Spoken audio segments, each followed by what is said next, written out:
young and your mother was telling you, John, you have to become a priest, you just follow but without thinking what it is all about, right? Yeah, at the time I did not know because I have never seen at the time the priests or nuns. Yes. But one time Buddhist men early in the morning they were receiving their donation rice in the morning. So I asked my mother, priests are the same like them? My mother told me, but usually Buddhist men, they wear the yellow robe. Yes, yes. My mother told me our priests, they wear white robe. So it was very strange to me. And also our priests also have their hair. Yes. She said, wow. So our Buddhist men, we have their bald head. And then our priests also wear the shoe.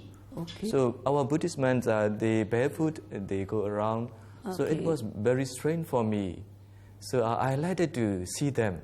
So mother, I wanted to see them. I wanted to see the priest. Mm-hmm. And then my mother and my father, they discussed that it was my time to study catechism and to receive my first communion. Yes. So they brought me down to Mandalay, the yes. second capital city of Myanmar at the time. Okay. So I got only 1 week of catechism class. Then I did my confession. I received my first communion. After 1 week, my parents brought me back to the place where I was born. Uh-huh. So you said you received catechism only for 1 week. Mm-hmm. Do you feel it's enough for you to understand? No. It's because my father also got only 2 weeks of leave. So 1 week traveling and 1 week only. So understanding my situation, the pastor allowed me. So based on your story, it's incredible that your father will do everything for you to understand your faith, right? Because imagine to accompany you, even though the leave is for 2 weeks, then you can go around to another city or be together, visit relatives, but they rather go with you for you to understand what is it all about, the Catholic faith, right? And this is really incredible, for your father being a policeman. So who influenced your parents to become Catholic? My grandparents, I may say. My grandmother, yes. My father's mother, yes. She also was praying for me, and another my cousin, 2 of us, to become priests. Okay. So because of their religious life and devotion, it spread to my father and my mother, and then from then I inherit the faith from them. And your cousin also become a priest? Yes, he became a priest. Now he passed away already. I see.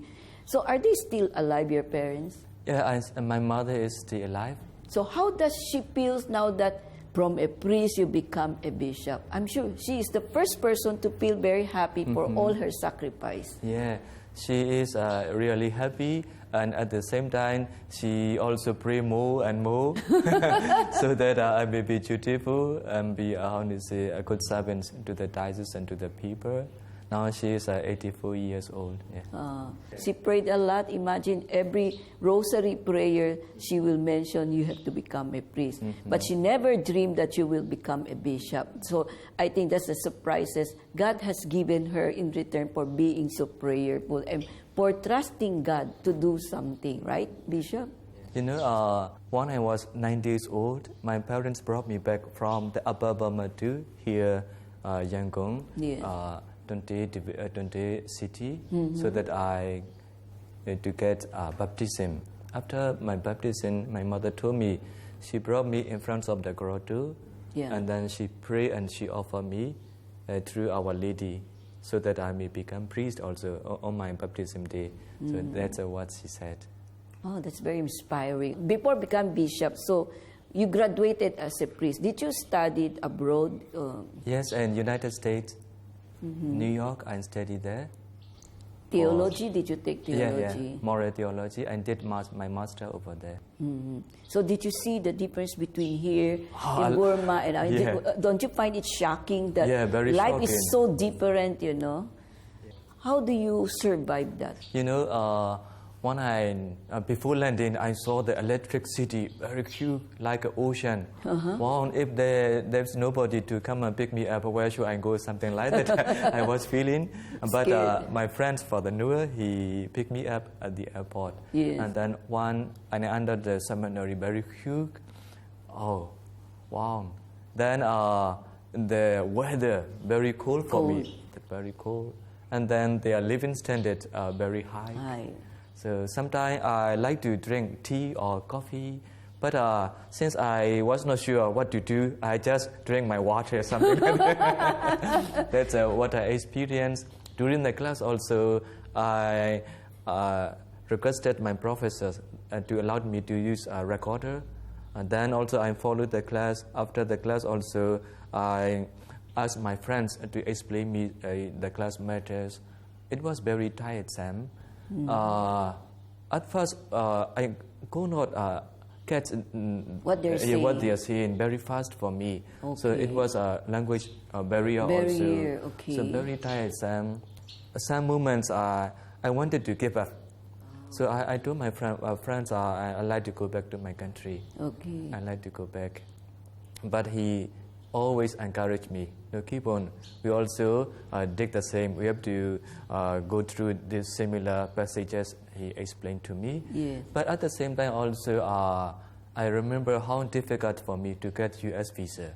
Okay. So when I got all the documents necessary, then here 9/11 happens and they closed their embassy. Yes. So I went to Thailand and trying to apply for my visa.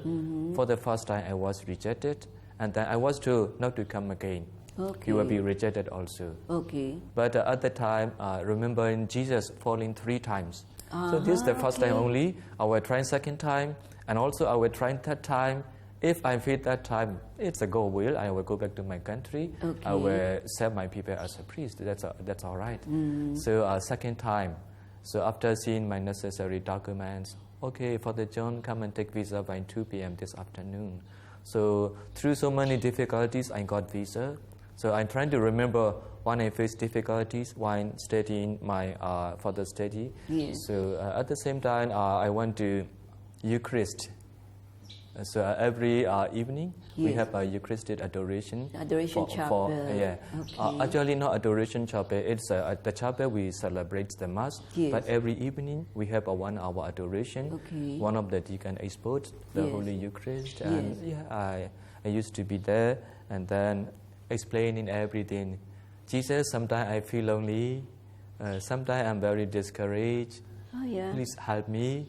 You are the one who brought me here. Yes, yes. I will try my best. The rest in your hands. So by that kind of revealing and talking with him, I get a kind of release and strength. And after 5-6 months, I was able to follow with the rest of the class, and I was happy.